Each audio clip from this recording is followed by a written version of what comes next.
नमस्कार, आप देख रहे हैं उत्तराखंड प्राइम। मैं हूं आपके साथ प्रियंका। जोशीमठ के हालातों पर राज्य व केंद्र सरकार पल पल नजर बना के रखे हुए हैं। जहां पर सीएम धामी फिर जोशीमठ दौरे पर पहुंचे, वहीं उन्होंने ताजा हालातों का भी निरीक्षण किया। दूसरी ओर सीएम धामी के जोशीमठ पहुंचते ही गृह मंत्री अमित शाह ने सीएम धामी से फोन पर बातचीत की और जिसमें अमित शाह ने जोशीमठ की स्थिति का फीडबैक लिया, साथ ही रेस्क्यू ऑपरेशन की भी जानकारी ली। आपको बता दें कि सीएम धामी आज जोशीमठ में रात्रि विश्राम भी कर रही हैं।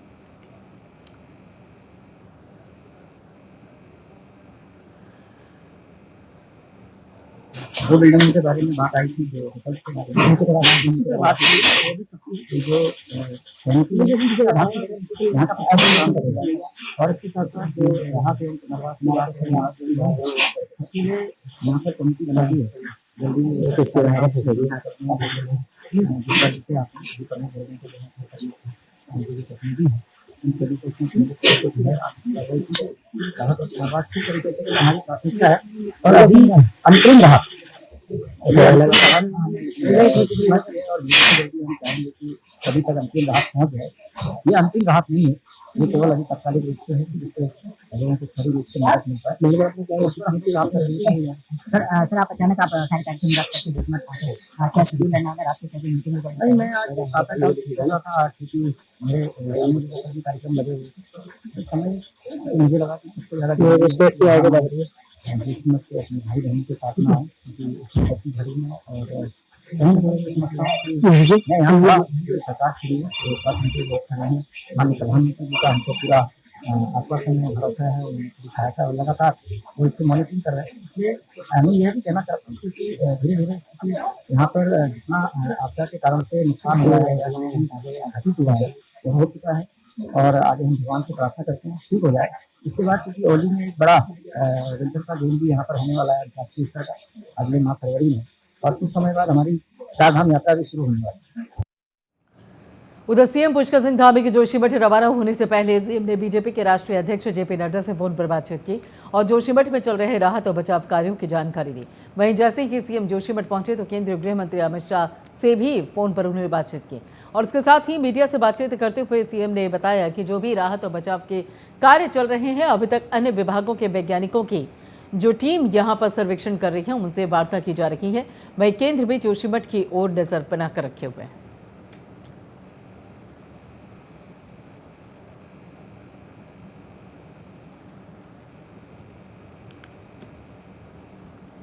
कारण से प्रातःकाल से सोच रहा था, चूँकि मेरे अन्य जगह पर भी कार्यक्रम लगे हुए थे, तो ये समय कि मुझे लगा कि सबसे ज़्यादा ज़रूरी है कि यहाँ मैं जोशीमठ के अपने भाई बहनों के साथ में आऊँ, क्योंकि इस संकट की घड़ी में और कहीं ना कहीं मैं समझता हूँ कि मैं यहाँ खड़ा हूँ, पूरी सरकार खड़ी है, उत्तराखंड के लोग खड़े हैं, माननीय प्रधानमंत्री जी का हमको पूरा आश्वासन है, भरोसा है, उन्होंने पूरी सहायता और लगातार वो इसकी मॉनिटरिंग कर रहे हैं। इसलिए मैं यह भी कहना चाहता हूं, क्योंकि धीरे धीरे स्थिति यहाँ पर जितना आपदा के कारण से नुकसान हुआ है या जो भी घटित हुआ है वो हो चुका है और आगे हम भगवान से प्रार्थना करते हैं वो ठीक हो जाए।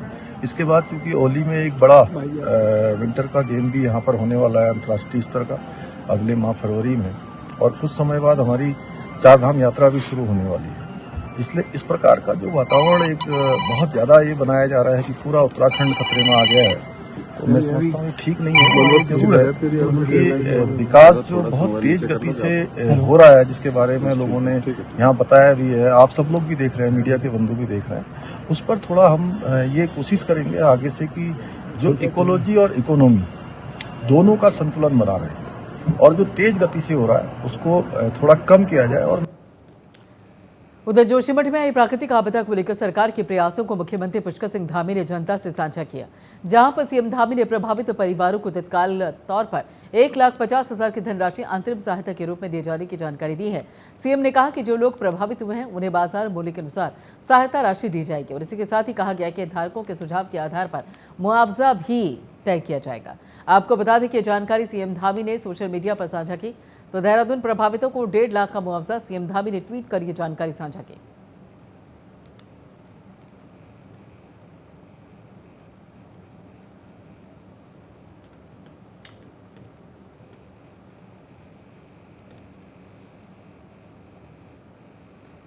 मुख्यमंत्री की ओर से दिए मुआवजे के निर्णय के बीजेपी प्रवक्ता ने सराहना की है, जहां उन्होंने कहा कि आज जोशीमठ के प्रभावितों के साथ सरकार और केंद्र सरकार के निर्देशन में राज्य सरकार बेहतर कार्य कर रही है। हर संभव मदद जोशीमठ के प्रभावित परिवारों को दी जा रही है। पूरा सरकारी अमला जोशीमठ में डेरा जमाए हुए है। मुख्यमंत्री खुद लगातार स्थिति का जायजा ले रही हैं। उसको अपने गिरेबान में झांकना चाहिए और ऐसे संवेदनशील मुद्दे पर राजनीति नहीं करनी चाहिए।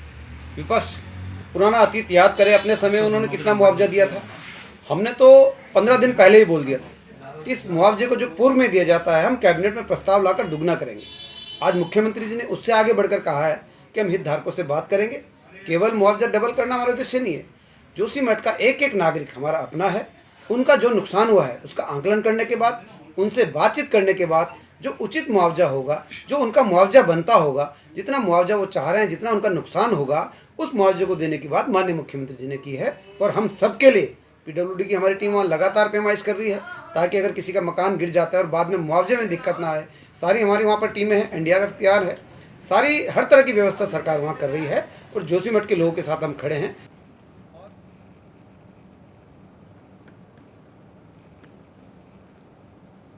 आपदा सचिव रंजीत सिन्हा ने जोशीमठ के हालातों के मद्देनजर प्रेस कॉन्फ्रेंस की है, जिसमें उन्होंने ताज़ा हालातों को लेकर जानकारी दी। उन्होंने बताया कि जेपी कॉलोनी में हो रहे पानी का रिसाव काफी हद तक कम हुआ। हालांकि आपदा सचिव रंजीत सिन्हा ने इस बीच वाटर सिग्नेचर मिलान की रिपोर्ट का जिक्र नहीं किया है।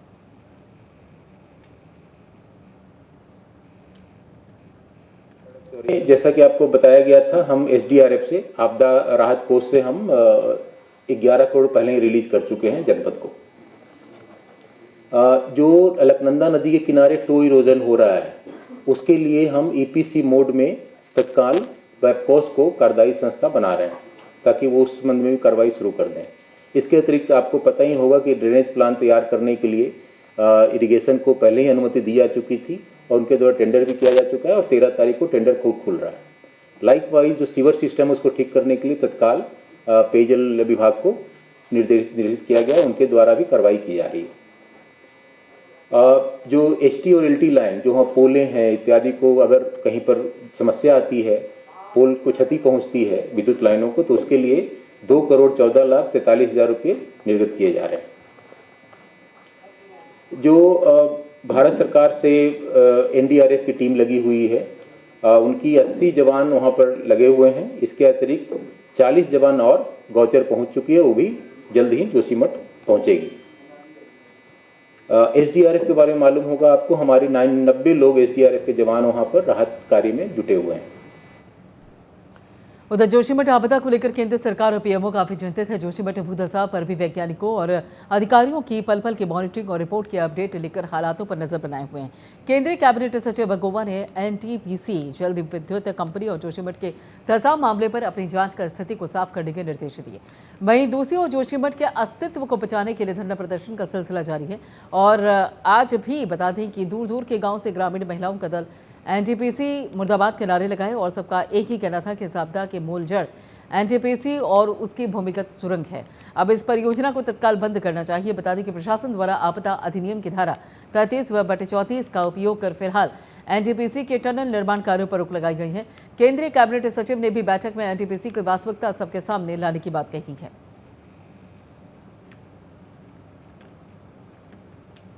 जी, एनटीपीसी का तो ज़्यादा दोष है ही वैसे, क्योंकि एनटीपीसी के उसमें आज जोशीमठ है तो कल हमारे ढाका पूरा क्षेत्र भी प्रभावित हो सकता है।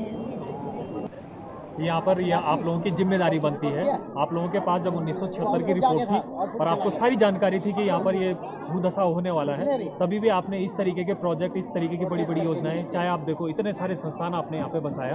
आपने चाहे आईटीबीपी लो, चाहे आर्मी लो, अभी इतना बड़ा एरिया यहाँ पे आप रेलवे का यहाँ पर स्टेशन बनाना चाह रहे थे। और उससे बढ़कर और आगे यहाँ पर जो आर्मी की पूरी डिप आप समझते हो ना, कितनी सारी कंपनियां इसके अंतर्गत आती है। जोशीमठ से भी कम 3 से 4 गुना इतना बड़ा आपके लिए उसमें इंफ्रास्ट्रक्चर चाहिए। और आपको जब पता है कि ये पहले ही धस रहा है, ये पहले ही दरक रहा है और इतनी बड़ी बड़ी योजनाएं लेके आ रहे हो और आप अपना पल्लू झाड़ना चाह रहे हो, आप ये कह रहे हो कि इस स्थानीय आदमी ने अपना घर बनाया और ये तब धसक रहा है।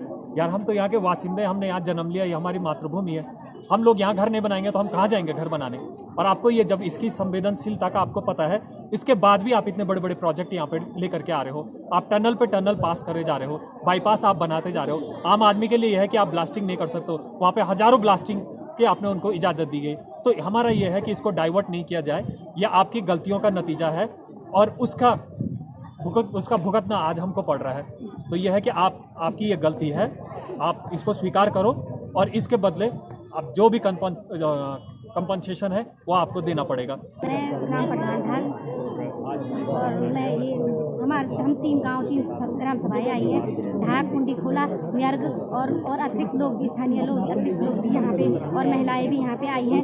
हम सब लोग जिन लोगों का घर टूट गया है, जिन्हें आज सहारे की जरूरत है, जो असहनीय हो चुके हैं, हम उन्हें सहारा देने आए हैं। हमारी आवाज़ से आप मीडिया कर्मियों के द्वारा हम उनकी आवाज़ को उठाना चाहते हैं। हम उनके दर्द को समझ रहे हैं। उन्हें सहारा की जरूरत है, उन्हें आश्रय की जरूरत है, उन्हें बद्रीनाथ के तर्क पर उन्हें मुआवजा दिया जाए और उन्हें उनकी पीड़ा को समझा जाए, उनके दर्द को समझा जाए। मेरठ ज्योतिमठ का साथ देने आए हैं। जैसा कि ज्योतिमठ भूदशाओं के कारण ढक रहा है, ये सब एनटीपीसी वालों की वजह से हो रहा है। हम चाहते हैं कि एनटीपीसी को यहाँ से भगाया जाए। खड़े हैं जोशीमठ तहसील परिसर में, जहां एक और शासन प्रशासन के आला अफसरान, एनडीआरएफ, एसडीआरएफ और टेक्नीशियनों की पूरी एक जमवाड़ा जो है यहाँ लगा हुआ। वहीं मेरे पीछे आप देख रहे हैं कि जो ये भीड़ नज़र आ रही है, ये सारी भीड़ जो है जोशीमठ बचाओ संघर्ष समिति के बैनर तले जो जन आंदोलन चल रहा है जोशीमठ को बचाने का, पिछले कई दिनों से उसको लेकर अपना समर्थन देने के लिए जोशीमठ पहुंची है। अभी जोशीमठ ब्लॉक के दूरस्थ गाँव से प्रतिदिन रैलियों के माध्यम से जो है जनता यहाँ पर जागरूक हो रही है और तहसील परिसर में जोशीमठ के प्रभावितों को अपना समर्थन देने के लिए पहुंची। और इन सब की एक ही एकजुट मांग है कि जो इसकी जो एनटीपीसी जो यहाँ पे निर्माणदायी संस्था है, उसकी जो भूमिगत टनल है, इससे जो इनको जो अब तक का जो जोशीमठ को जिसने संकट में डाला हुआ है उसको जो है बंद किया जाए। इनकी पहली मांग यही है और पूरी तरह से इन लोगों का कहना है कि हम जोशीमठ और उनके प्रभावितों के साथ है और हर एक सुख दुख में हम उनके साथ रहेंगे। प्राइम न्यूज़ के लिए तहसील परिसर जोशीमठ से संजय कुमार। भारत तिब्बत सीमा पुलिस बल यानी कि आईटीबीपी अकादमी में बुधवार को आयोजित पासिंग आउट परेड के बाद देश को 45 युवा अफसर मिले हैं। इनमें से 5 महिलाएं भी शामिल हैं। बता दें कि भारत तिब्बत चीन सीमा पर आईटीबीपी पहरी की अहम भूमिका निभाते हैं और मसूरी में 1 साल का कठिन प्रशिक्षण प्राप्त करने के बाद 22 सहायक सेनानी, जेडी 6 महीने के कठिन प्रशिक्षण प्राप्त करने के बाद 14 सहायक सेनानी बैच और 5 सहायक सेनानी चिकित्सा, 4 सहायक सेनानी जैक समेत 45 अधिकारी पास आउट हुए और उनमें 5 महिला सहायक सेनानी बल के मुख्यधारा में शामिल हुई। इस मौके पर पासिंग आउट परेड में बतौर मुख्य अतिथि आईटीबीपी के महानिदेशक कनीश दयाल ने अपने संबोधन में पास आउट होने वाले सभी अधिकारियों को बल के मुख्य धारा में शामिल होने पर बधाई देते हुए उनके उज्जवल भविष्य की भी कामना की है। Moment for me. We have been training for the last 7 months here, and finally this dream came true. My parents are here, my family is here, so everyone is pretty proud of me. Next step is going to battalion and serve my country, so I'll be looking forward to that. अच्छी थी, जब हम लोग आए थे तब physically mentally इतने strong नहीं थे। पूरे 7 महीने की ट्रेनिंग में हम लोग का जीओस का 7 मंथ्स का था, तो 7 मंथ्स की ट्रेनिंग से पहले और अभी में बहुत बड़ा चेंज है। Physically we are like very fit, mentally we are very strong now. काफ़ी लंबा एक प्रोसेस था, 1 साल की हमारी ट्रेनिंग थी, तो काफ़ी कुछ सीखने को मिला। हमारे जो ट्रेनर्स थे, जो भी उस्ताद थे, जो ऑफिसर्स थे, पूरा academy is very cooperative and being a lady officer I am very happy that I am at joining this beautiful force and I intend to work with all my motivation and take this force and do whatever is tasked me to give with absolute integrity. ITBP इतना एक छोटा एक family जैसा force and it's very beautiful because you get to see so many places जो आपने पहले कभी नहीं देखे, जिनका एक्सेस किसी को नहीं है। और it's a very small force, very compact and very strong force. Actually हमारी कैपेबिलिटीज़ जो हम दिखाते हैं उससे बहुत ज़्यादा है एंड लेट्स होप कि इसके आगे हम लोग और अच्छा करते रहेंगे। बहुत अच्छा लग रहा है, बहुत खुश हूँ। उसके पापा भी आईटीबीपी में हैं और बेटा भी आ गया, बेटा ऑफिसर रैंक में आ गया, बहुत खुशी है।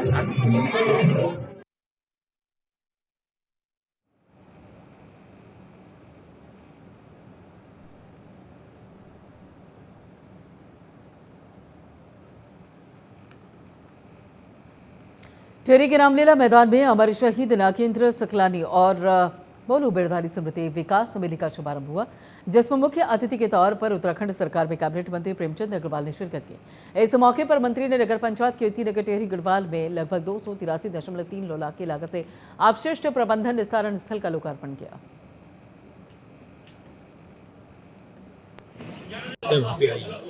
उसको लेके सभी बातों को हर पहलू पर उसे विचार हो। जब हम किसी नतीजे में पहुंच जाएंगे, यानी कि जिस जमीन का हमें उस पर हम निर्णायक स्थिति में पहुंच जाएंगे, तब विस्थापन की भी स्थिति उसमें होगी। और चूँकि चाहे हमारे देश के बहुत ही यशस्वी प्रधानमंत्री आदरणीय मोदी जी हों, चाहे हमारे प्रदेश के बहुत ही यशस्वी मुख्यमंत्री आदरणीय धामी जी हों, बहुत बारीकी से इसमें मॉनिटरिंग कर रहे हैं। सारी सर्वेक्षण की टीम, सारे पूरे देश भर के जो प्रसिद्ध जो सर्वेयर हैं वो सब यहाँ पहुँचे हुए हैं। पूरा अमली जामा यहाँ पे है, हर चीज़ की बारीकी से जांच हो रही है। उसके बाद निष्कर्ष जब निकलेगा तो निश्चित रूप से उनका विस्थापन भी होगा।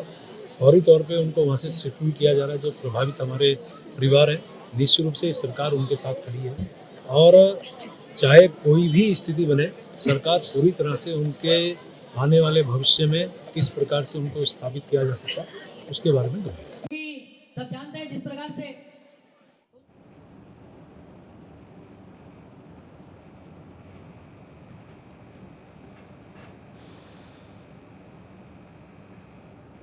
अंकिता भंडारी हत्याकांड में कोतवाल न्यायालय ने मुख्य आरोपी पुलकित आर्य का नार्को और साथ ही पॉलीग्राफ टेस्ट करने की अनुमति दे दी है, जबकि दो अन्य मुख्य आरोपी यानी कि सौरभ भास्कर और अंकिता गुप्ता ने नार्को पॉलीग्राफ टेस्ट के लिए सहमति नहीं दी। अंकिता भंडारी हत्याकांड में 10 जनवरी को जेल में तीनों अभियुक्तों से बारी बारी वीडियो कॉन्फ्रेंसिंग से नार्को पॉलीग्राफी टेस्ट की चर्चा की गई, जिसमें पुलकित आर्य ने अपने 6 सवालों को रखते हुए अपने नार्को और पॉलीग्राफी टेस्ट के लिए सहमति दी है।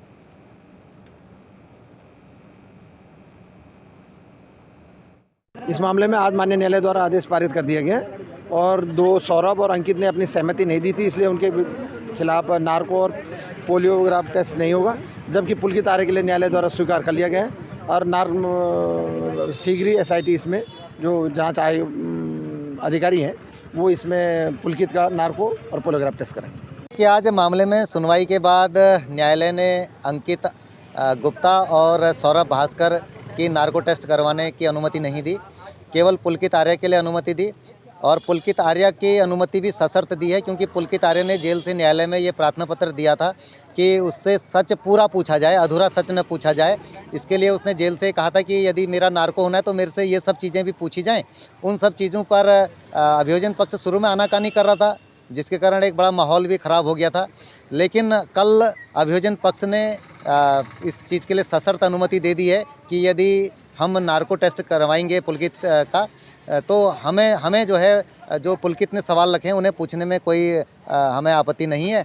तो इसके बाद अब न्यायालय से ये आदेश हो गया है कि पुलकित आर्य के सवाल भी उसमें शामिल किए जाएं और साथ में अभियोजन पक्ष भी को भी जो पूछना है वो सब पूछे। तो इस आधार पर पुलकित आर्य का नार्को टेस्ट होगा।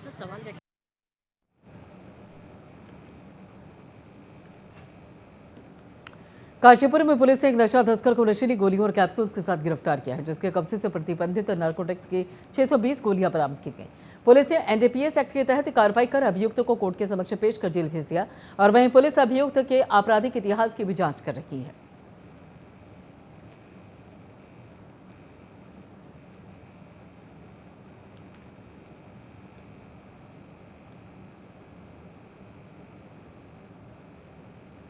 डोईवाला क्षेत्र में पिछले कई दिनों से लगातार बिजली कटौती होने से लोग बेहद परेशान हैं, जिसको लेकर कांग्रेस कार्यकर्ताओं ने डोईवाला के विद्युत वितरण खंड कार्यालय पर जमकर प्रदर्शन किया है। इस दौरान प्रदर्शनकारी कांग्रेस नेताओं ने कहा कि ऊर्जा प्रदेश में पहले ही लोग महंगी बिजली ले रहे हैं, लेकिन उसके बावजूद भी लगातार सुबह सुबह कटौती होने से लोगों को परेशानियों का सामना करना पड़ रहा है।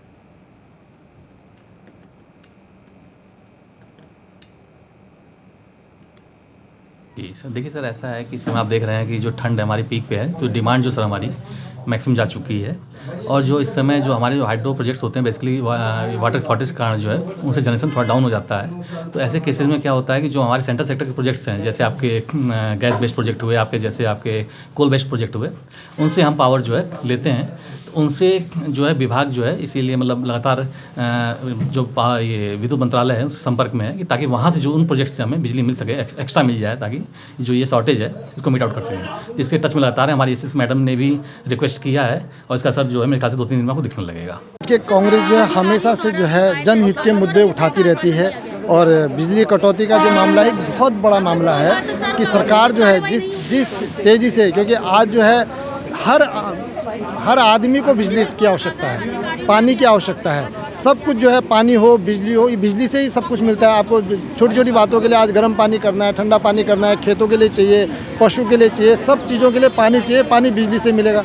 अब बिजली कटौती इन्होंने जो है पहले बिजली के दाम बढ़ाए हैं, कई बार हमने बिजली के दामों के लिए धरना प्रदर्शन कराया यहाँ पर, क्या कई बार आए हैं लोगों को, बिजली के दाम बढ़ गए हैं, नगर पालिका क्षेत्र बढ़ा है तो वहाँ पर जो है रेट ऑलरेडी अलग से बढ़ा दिए गए हैं। तो ये सब समस्याएं हैं जो आम जन की समस्याएं हम उठाते हैं और आज हमने इन्हें अल्टीमेटम दिया है कि अगर ये कटौती आप सोमवार तक अगर हमारी कटौती को सही नहीं करते तो सोमवार से यहाँ तालाबंदी भी होगी और धरना प्रदर्शन भी होगा। और मैं सभी साथियों का, कांग्रेस जनों के साथ साथ जो आम जन हमारे साथ में यहाँ पर जुड़े हैं, सभी का धन्यवाद करना चाहूँगा और सभी को इस जागरूकता के लिए कि भाई ऐसे कामों के लिए आपको आगे होना चाहिए, आगे आना चाहिए। आज सरकार की जो पॉलिसी हो गई है, वो जो हिटलर शाही जो वो लोग कर रहे हैं उसको बंद करना पड़ेगा, हमको सड़कों पर उतरना पड़ेगा, भ्रष्टाचार को मिटाना होगा। भ्रष्टाचार जिस हिसाब से बढ़ रहा है, बिजली के दाम बढ़ रहे हैं, महंगाई हो गई है, पेट्रोल बढ़ गया है, डीजल बढ़ गया है, गैस बढ़ गई है, सब कुछ बढ़ गया है। आप देखिए जोशीमठ में इतनी बड़ी त्रासदी हो गई है, सरकार उस पर ध्यान नहीं दे रही है, हमारे प्रदेश अध्यक्ष जी को मिलने का समय नहीं दे रही है। तो ऐसे मुद्दे हो गए हैं, सरकार की मोनोपोली चल रही है, तानाशाही चल रही है। तो ये सब चीज़ों को लेकर हम सड़कों पर हैं। और आप ये मानिए कि अभी तो ये टेलर है, थोड़ा सा हम आए हैं, अभी तो जनता जो है सड़कों पे उतरेगी। इससे पहले हमने जो है पुलों के भ्रष्टाचार को लेके एक लोगों को आह्वान किया था, तो उसमें कम 1,500 आदमी, महिलाएं, पुरुष सब लोग आए थे। तो ये सरकार की मनमानी अगर नहीं थमेगी तो सब सड़कों पे दिखेगा, सब लोग सड़कों पे आएंगे और तब अपनी बात मनवाएंगे। दिनेशपुर क्षेत्र के चक्कीमोड़ में 4 दिवसीय उत्तरायणी महोत्सव का शुभारंभ बड़ी धूमधाम से हुआ। स्वर्गीय शोभन सिंह कोरगा जी के स्मृति में प्रति वर्ष की भांति इस साल भी प्रदेश, जिला और क्षेत्रीय स्तरीय वॉलीबॉल प्रतियोगिता का आयोजन किया गया, जिसमें कई टीमों ने भाग लिया है।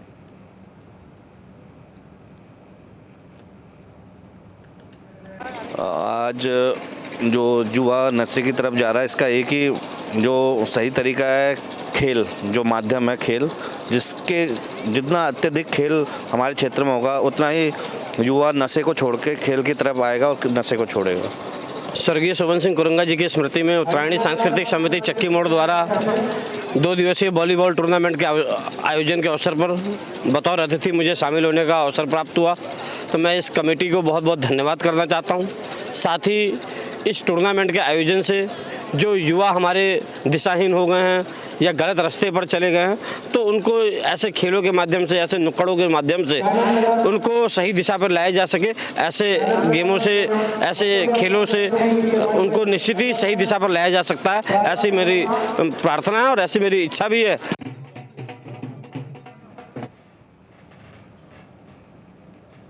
और अगली खबर उत्तरकाशी के पुरोला विधानसभा से है, जहां पर पुरोला विधायक दुर्गेश लाल ने गांव में सड़क पहुंचाकर ग्रामीणों को एक बड़ा तोहफा दिया। विधायक ने चुनाव से पहले इन लोगों से वादा किया था कि अभी वे पैदल भ्रमण कर रहे हैं, लेकिन अगली बार जब आएंगे तो गाड़ी से ही आएंगे।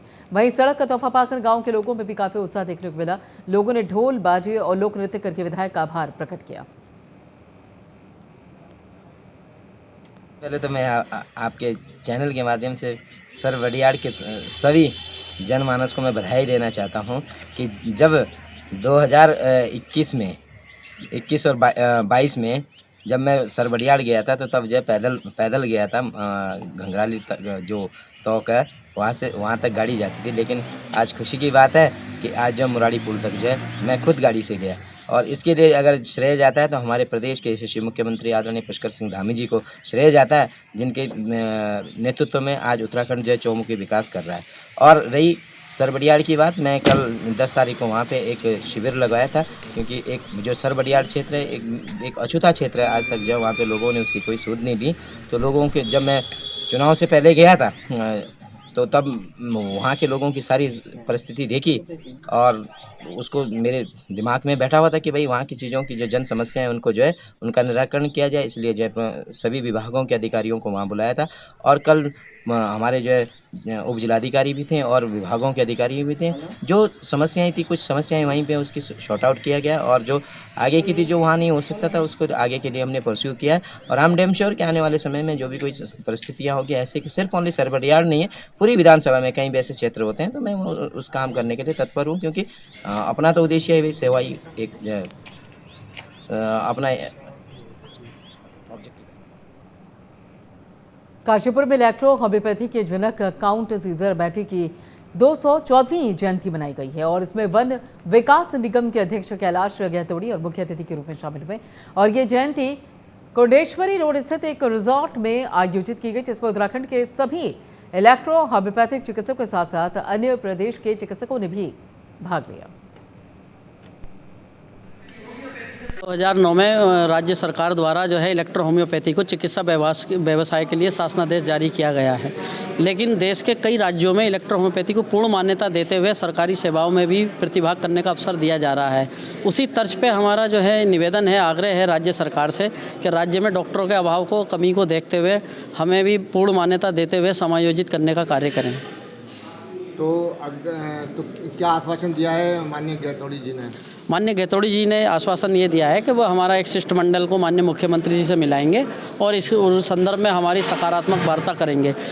संदेश को तो मैंने अभी भी ऑडियंस और हमारे इलेक्ट्रो प्रैक्टिशनर्स के बीच में साफ साफ बता दिया है कि जिस तरह से पूरे देश के अंदर कुछ प्रदेश ऐसे हैं जिन प्रदेशों में सरकारों ने मेडिकल काउंसिल बोर्ड बनाकर इलेक्ट्रो प्रैक्टिशनर्स को कई सरकारी विभागों में नौकरियां प्रदान की हैं, वैसे ही हम चाहते हैं कि आईडीसी बोर्ड के माध्यम से पूरे राष्ट्र में इसको मान्यताएं मिले और पूरे राष्ट्र की मेडिकल कॉलेज में इसकी शिक्षा दीक्षा दी जा सके, जिससे कि पूरे देश के मिडिल क्लास और लोअर क्लास को सस्ती सुलभ औषधियाँ मिलें और देश में एक नए प्रकार से ऐसा संचार पैदा हो कि मनुष्य आसानी से उन केमिकल के द्वारा बनाई हुई अंग्रेज़ी दवाइयाँ, उन साल्ट के द्वारा लैब में बनाई हुई अंग्रेज़ी दवाइयाँ का आस्ते आस्ते बहिष्कार हो इलेक्ट्रोपैथ। चलिए फिलहाल इस बुलेटिन में इतना ही, बाकी खबरों के लिए आप जुड़े रहिए प्राइम न्यूज़ के साथ।